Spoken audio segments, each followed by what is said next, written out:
what kept you there if it was so bad? I think that's $1 million question for a lot of people who are in bad relationships. You know, we all know that one person who's really unhappy and constantly talking about their relationship, but yet, you know, they're so in love and they want to try and make it work and they don't leave for whatever reason. And for me, there's a lot of reasons I didn't leave, which I talk about in the book. But I think the biggest one was I definitely felt branded by the decision I made. I felt like everybody I knew was judging me, and I was scared to leave and have that baggage and be identified as that person. And I was right to be scared, because it's the one thing people never forget about you. And that's one of the reasons I wanted to, you know, tell my book. And I, you know, take responsibility for all the decisions I made and just wanted people to know where I was coming from. So Hugh Hefner recently told Us Weekly that some of the women in his life have, quote, chosen to rewrite history in an attempt to stay in the spotlight. What is your response to that?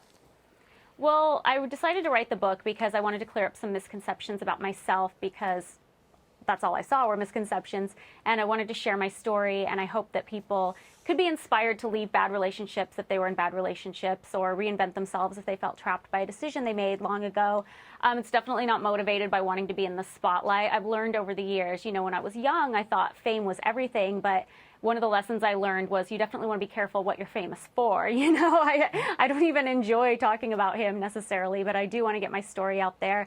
And I think the idea that a woman has something to say about her experience is kind of outside his realm of thought. So of course he assumes I'm doing it for attention. Ooh, Holly, you know, one of the things that struck me reading the book was the fact that it didn't seem like you had to sign a non-disclosure agreement, right? Most of the times you said there's so many rules. So do you think that's because he trusted you? No, absolutely not. My theory on why there was no non-disclosure agreements is because it would have scared a lot of women away from coming up into the bedroom, I think. You know, when I got into the situation, I thought it looked so light and fun, like I was joining some kind of a Playboy sorority. But, you know, if you're going to plop a non-disclosure agreement before somebody, you know, before they get involved with you, that makes it look like something very serious.